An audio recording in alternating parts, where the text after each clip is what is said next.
Good afternoon, everybody. Thank you for being here.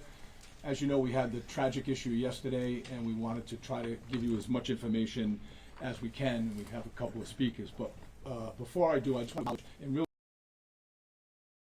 this is a very tragic situation where people are coming together, and all the support and the kind words, and it's about helping the families. But I want to thank Congressman Amo, Representative Magazina, Senator Reed's office. I know they're being represented. Senator Whitehouse, you'll hear from the governor, who's been very supportive. Lieutenant Governor Sabina Matos, Representative of Secretary of State's office, Leanne Bryan. I know the Secretary had talked to me personally. General Treasurer Diosa. I believe we have North Smithfield Town Administrator Scott Gibbs. Town of Coventry Representative Council President J.P. Verducci. You'll hear from the Superintendent of Schools, Randy Buck. And we have the Council President Mercer, members of the Council, members of the School Committee, as well as the Pawtucket Athletic Director, Dino, as well as many others. And if I missed any, I'm not going to go through the individual. We have Ron Bopri from the union, but this is where a community comes together in these very difficult times. I just want to recognize and also thank all of the responding organizations for their family, at the Family Assistance Service, as well as all of the others, but the Pawtucket EMA and the certain volunteers, the Rhode Island Emergency Management, Providence Emergency Management, Red Cross, Family Service of Rhode Island Medical Service Corps, Tide Family Services, Dorian Reed from the Rhode Island Crime Victims, and really somebody that was so helpful, but our partner was Ripta, who helped us yesterday in the very heart of the issue. So, on behalf of the City of Pawtucket, we are deeply overwhelmed from the tremendous outpour of support that we've received across our state, and you see it here supporting it. Yesterday, our community, but many communities, our state experienced an unthinkable tragedy and at the Dennis M. Lynch Arena. What should have been a joyful gathering of students, parents, athletes, and families and their friends became a moment of really frustrating and turmoil, and it's shaken the community of Pawtucket and the communities of all the representatives that are here in the state, as well as the core hockey community. I know Mayor Lombardi is here, also Mayor De Silva, and their communities were affected. So this is a statewide issue. And today we stand here all together with heavy hearts. We stand with the players, the students, the coaches, the families, the faculty and the staff who have gone through this traumatic, from the staff from the school districts who are dealing with this, and those cooperative and the high school hockey teams. The young men and the young women and the young athletes who took the ice, to the parents and their loved ones. They were in the stands and they witnessed this. And to the educators and supporters who make those programs possible. Please know that the city stands behind you, the state stands behind you in your grief and your compassion and your unwavering support. I want to express my deepest gratitude to the first responders from all over the state and out of state, to our mutual partner, aid partners who rushed to assist, from the local communities to the state and federal. The response from the public agencies across the state was immediate, coordinated, and extraordinary, and we really can't thank them enough. In the face of what chaos and danger, they acted with professionalism, courage, and care. Their actions helped protect lives and restore order during the incredibly difficult situation. We also want to recognize the remarkable bravery of the Good Samaritans who stepped in without hesitation, placing themselves in harm's way to stop that shooter. Their courage undoubtedly prevented further loss and injury, and we thank them for that. We are equally grateful for the health professionals who were there, present at the game, and rendered aid to the victims. Their skill, composure, and selflessness represents the very best of humanity, and they are true heroes. While this incident was deeply affected the city, we must acknowledge the difficult realities. This tragedy is part of a broader national crisis of gun violence and stark reminder of devastating consequences of domestic violence. We also understand the events like this can be deeply triggering, particularly for the survivors and the families, impacted by violence. If you are struggling, please seek the help and support you need, and the governor will be talking a little bit about that. We recognize that the emotional impact of this event will not fade away overnight, and grief, fear, and confusion and trauma are real and they are lasting. Mental health support services are available, and we encourage everyone and anyone that needs them, that affected directly or indirectly, please reach out. No one should feel that they must navigate this alone. Our city remains committed to clear communication, to supporting those impacted, and working closely with all of the law enforcement partners as the investigating communities continue to investigate. Pawtucket is a very strong and resilient community. We will learn from one another. We will support one another, and together we will get through this. I now would like to take a minute and turn it over to the chief, who will give you a brief update as to where the investigation stands. Thank you, Mayor. Thank you again for coming. I know this is our third update since yesterday within a 24-hour period. What I can tell you again from yesterday is about 2:30 yesterday afternoon, Pawtucket Police received a call for an active shooter at Dennis Lynch Arena. Once we received that call, the police responded within 60 to 90 seconds. What we learned was that there was an individual suspect inside Lynch Arena that had fired upon family members. What I can confirm now is that the suspect was Robert Dorgan. His date of birth is July 15th of 1969. One of the victims was his ex-wife, Rhonda Dorgan, and also his son, adult son Aiden Dorgan.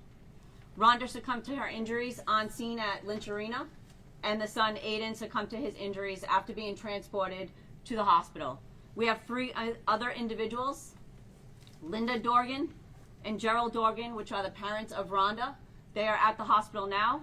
They are in critical care, and we continue to receive updates about their status.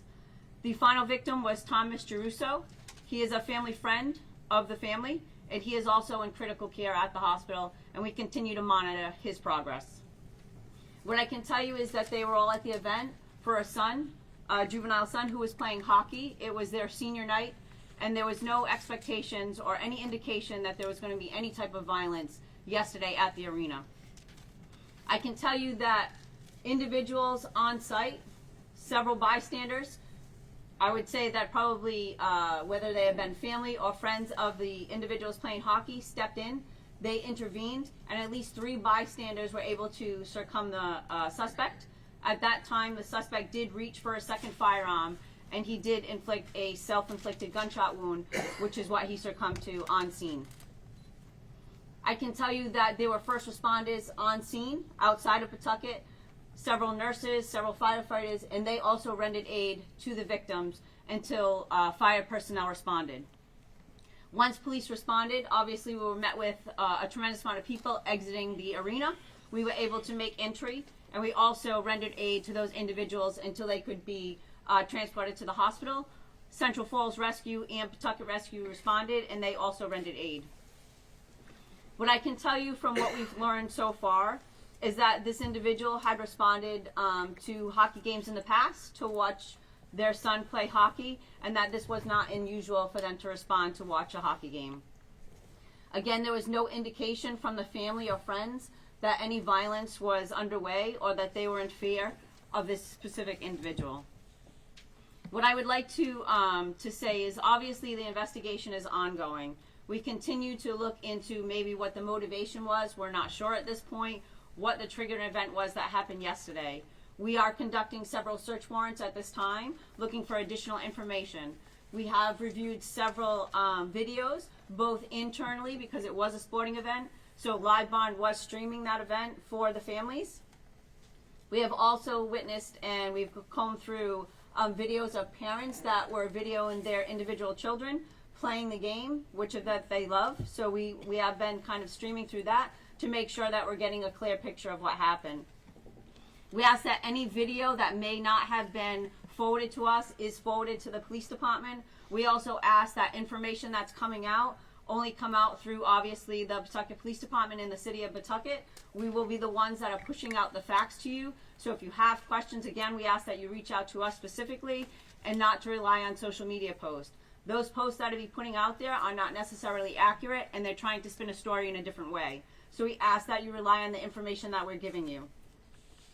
What I also can tell you is, again, we worked with several community events. We've worked with our local partners, our state partners, our federal partners.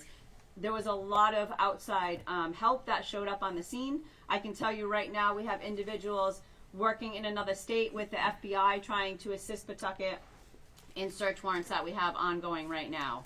As for any further updates, as we get additional information, as things come about, if we get any more videos or things that we can comb over, we were going to push out that information just like we did yesterday. As we get more information, we would like to share it with you, and then that way, you know, you have the story as it's unfolding. Again, what I can say is the suspect did succumb to their injuries yesterday. Our hearts go out to the families that were affected. Obviously, the children that were on the ice. This was supposed to be a joyous event for them. It was their senior night at a hockey game, a normal high school game that should have gone on without any type of violence, whether it be inside the rink or outside the rink. So again, we ask that you respect the privacy of those families and just give them some time to grieve. This was a tragic incident that obviously resulted in a domestic violence incident that, you know, is unfathomable that had that happen in our city. So again, we ask that you respect some of the family members, and again, this was one large family that was affected. I'm going to turn it over to the governor, and then at the end, if you have some questions, we'll let you ask them at that point. Governor? Thank you, Chief. It's another sad day in Rhode Island. Here in Pawtucket, just imagine, we all have families. To have virtually a complete family shot and several killed, I just can't imagine what those families are going through and the people who are close to them. So our thoughts are with them, and also our thoughts are with the city of Pawtucket, Mayor Grebian and the chief. Thank you and your whole team for the response that you've had. And our role is to continue to provide the state resources as people recover, wherever they need them. So here in Pawtucket, as always, Mayor, I stand here with Pawtucket and make sure that we reaffirm that commitment here, but also throughout the state of Rhode Island. This is an impact that's going to have a ripple effect throughout the state on many levels, whether it's just in families and friends, or it's in the communities that are represented in that rink, whether it's in the interscholastic sports territory, or whether it's in the schools that have been impacted. This is an event where we need to catch our breath, but also we need to respond, and we will. Too many Rhode Islanders know what it feels like to lose a loved one, or a neighbor, or a friend to gun violence. And too many have experienced the tragedy of domestic violence. We've made efforts in that area. We're going to double down in that area. That's a really important thing that we are going to move forward on to make sure that this domestic violence issue is one that we focus on as a state. Many members of our community are struggling right now, and I want them to know that our state is here to support each and every one of them. Director Mark Pappas is here today. I've instructed Mark to coordinate all the statewide efforts with all the different providers, all the different departments, whether it's at RIDE or whether it's in our health department. Mark will continue to organize that and make sure that we're deploying all those assets in a way that families and students and everyone that's impacted by this event will receive the help that they need. Today we put forward a dedicated statewide virtual support hub that you'll have that information on for anyone who needs any help, whether it's mental health services, domestic violence resources, guidance on how to talk with the students or children in all the communities. Yesterday I spoke to each and every municipal leader that had representation at the rink, whether it's in North Smithfield with Scott or whether it's in East Providence, Coventry, Johnston with Mayor Policina. Mayor Rivera, talked to her, first responders came in from Central Falls, as the mayor said. This is a ripple effect that's gonna impact families all around the state of Rhode Island, North Providence included in particular. So we're gonna stand with the people in the state, and we're gonna provide the resources in a difficult time, but that's our job, is to make sure that we're doing that, and we will. People who need help, they can go to governor.ri.gov/support hub. That's governor.ri.gov/support hub. They can see all the resources that'll be available to them, and we'll continue to be on the ground, making sure that we're doing everything we can to make sure that we respond in a compassionate and thoughtful way. With that, I'll let Commissioner Ponte Green come up and speak about the issues that are impacting the LEAs, all the education, all the students in the state. Thank you, Governor. Thank you, Mayor, for all the work. My heart is with the family and students who were impacted directly or indirectly by the shooting at the arena yesterday. Rhode Island is such a small state that the impact of this violence is being felt by all of us, especially students across our state. School and sporting events should be a safe place, a place of joy, a place of unity. Because we're so small, we know someone that was impacted by this tragedy, either directly through that person or somebody that was a spectator, but this has impacted our entire state. The unity that we saw when spectators came to support is the unity that we have in Rhode Island, especially at our sporting events. We are one. So we want to thank them, and we want to continue to move as a community.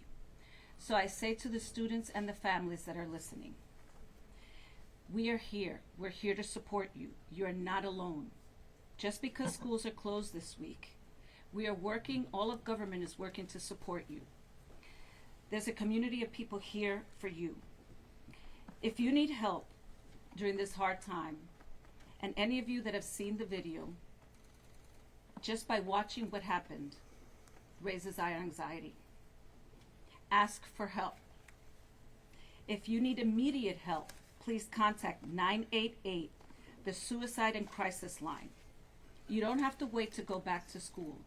The Rhode Island Department of Education will have resources on the website. We will also be linking to the governor's website, but there will be supports on how to talk to your students, how to have conversations from students to students, what the teachers can do in preparation for school to return and for the schools that are currently open this week. There will also be other opportunities throughout the state to come together to have conversations. This is our second event in Rhode Island, and we have to make sure that our community feels the state coming together to wrap around services and support, and that's what we're here to do. Estudiantes y familias, hoy estamos hablando con ustedes. No están solos. Quiero que sepan que nosotros tenemos recursos. La oficina del gobernador tiene una página donde van a ver todos los recursos que están disponibles para ustedes. El Departamento de Educación tiene recursos de cómo hablar con sus niños, cómo hablar ustedes entre comunidades. Y por favor, si ustedes están sintiendo dificultad, llamen al 988. Prevención y suicidio y crisis. Ese es el número que ustedes tienen disponible. No tienen que esperar que las escuelas abran otra vez. Es muy importante que ustedes tengan los servicios necesarios.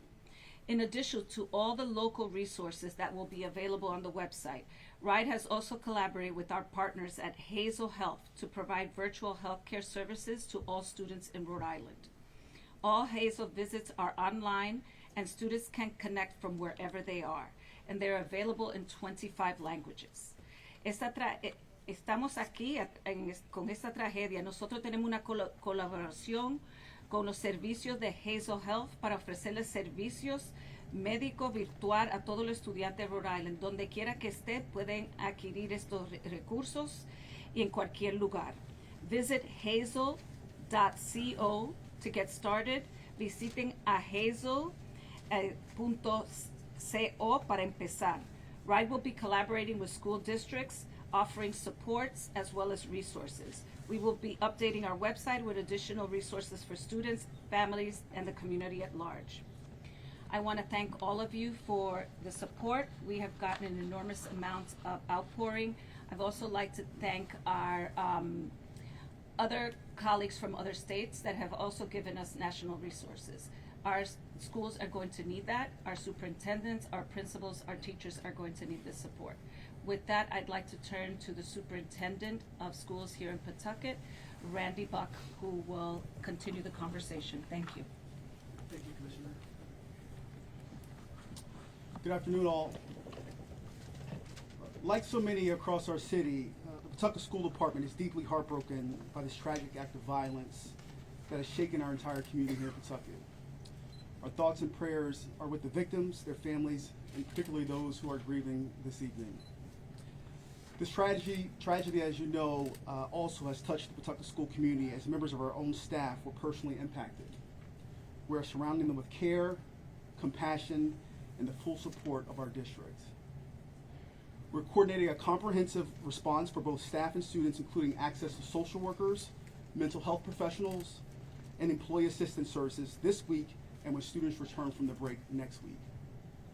In moments like these, Pawtucket comes together. We stand united in compassion, in healing, and in a shared commitment to care for one another. Thank you very much. At this time, I'm going to turn it back over to the Chief for any questions. Chief, can we just ask you, you said that the suspect's name was Robert Dorgan. The last thing you said, his name may be Roberta Esposito. So what is his legal name? And do you know if he came to the arena yesterday? Obviously he was armed. So was he coming there to kill? Or was he coming there to just watch the game and something went amiss? So that was multi-pot. So let me answer the first one. So legally the name is Robert Dorgan. That's what we have on identification. We've also learned that the suspect does use the name Roberta Dorgan, and also Esposito. Again, we don't have a motive as to why the shooting happened yesterday. We can tell you that he did have 2 firearms on him. He was seen entering the building. He was seen leaving the building and then re-entering. We're not sure if he had them on him in the initial entry or not when the second time he went in. We're not sure about that. Chief, was there a confrontation between the shooter and the family before the shots? There was not.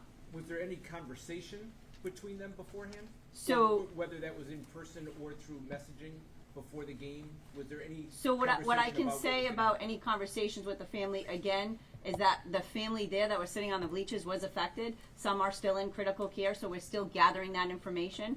From the video, it doesn't appear that there was any conversation or confrontation between the family before the incident happened. Chief, was Robert Dorgan living in Rhode Island? At this time, we have no indication that the suspect was living in Rhode Island. Do you know if the guns were purchased legally, and if so, were they purchased in Rhode Island? So the firearms were purchased legally, and we are investigating that with ATF, and we will release that when we have that information. Does But the at this suspect- point, could you let me finish the answer, and then you can ask the next question? As soon as we get that information, we will release it. Was there any security in the building, and do you think there should have been?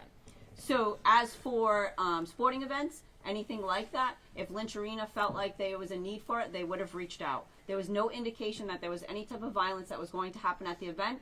Like I said, it was a high school hockey game for a co-op team, actually 2 co-op teams, so multiple jurisdictions were affected. There was no indication that there was going to be violence. This individual had gone to many hockey games in the past. There was no past experiences with violence at any of those hockey games, so there was no need for police presence at that time. Can you tell us where the search warrants are being conducted?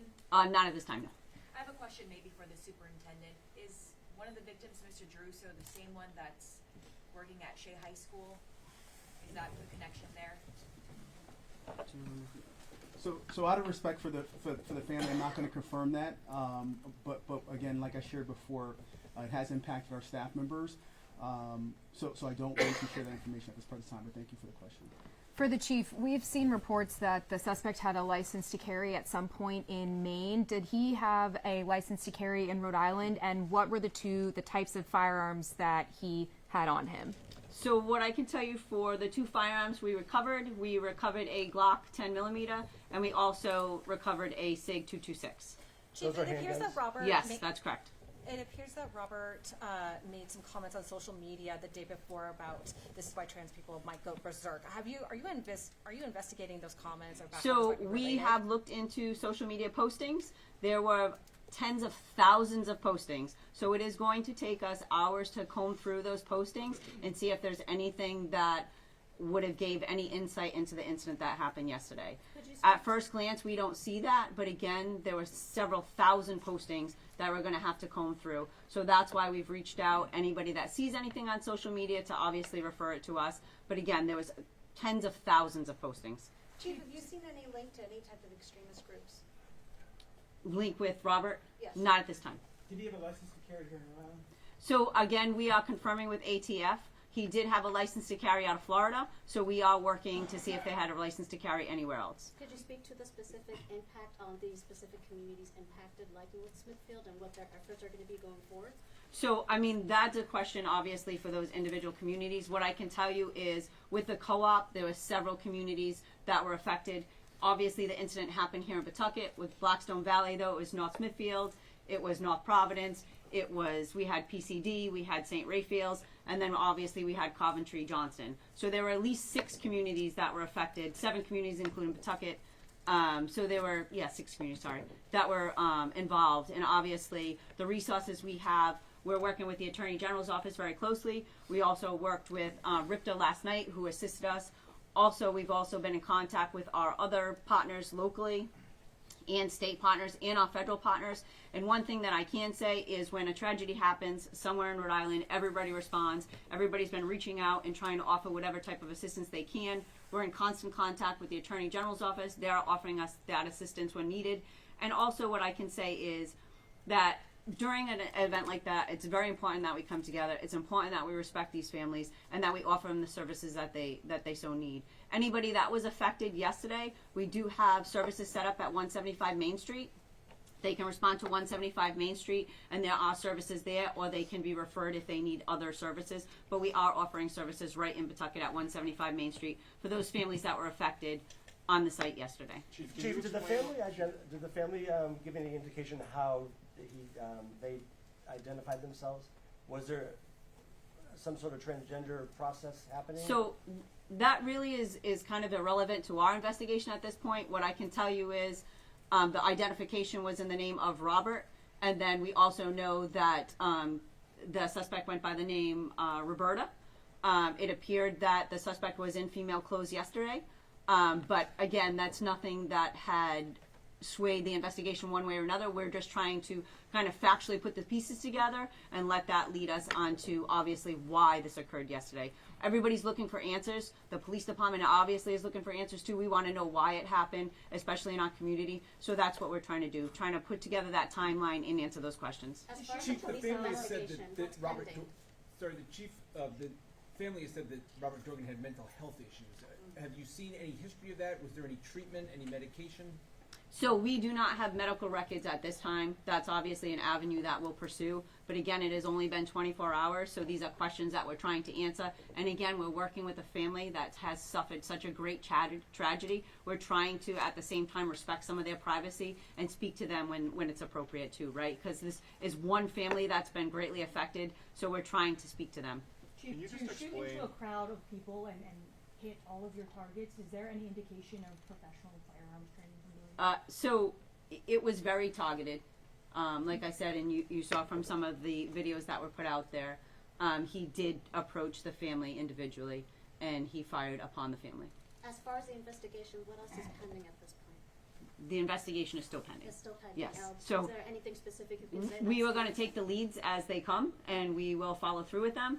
Like I said, there's thousands of hours of social media that we have to comb through and other resources that we have to look at. And obviously we're talking to people. We talked to hundreds of people yesterday, right?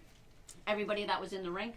We used RIPTA buses to kind of reunite them with their families, because obviously when the shooting happened, people were either exiting through both means of egress at the building. There are multiple doors, so everybody was kind of scattering. We tried to reunify them with their families and then bring them to the station, and then we spoke to them individually. We had services on scene yesterday to try to help them through that. Again, we weren't trying to re-traumatize them last night. We were just trying to get the facts, the story. So again, at some point, we're probably going to need to talk to them again.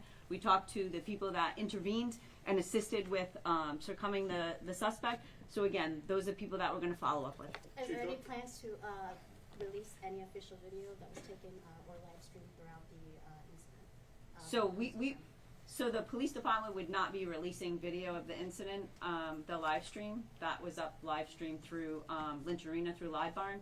And again, unfortunately, that was a normal school event that they were live streaming it so that people could enjoy watching their kids play hockey, right? That was the point of it. It was not so that we could kind of put out this tragedy all over social media, right? So I ask that you respect the families that have to relive this. Every time somebody reposts that, these families are being re-traumatized. So I ask that you not do that. But again, the reason for the live stream was that families could actually enjoy their kids playing hockey. Is Dorgan known to police, and have police gone to the house before for previous incidents? So in Pawtucket, he is not known to police.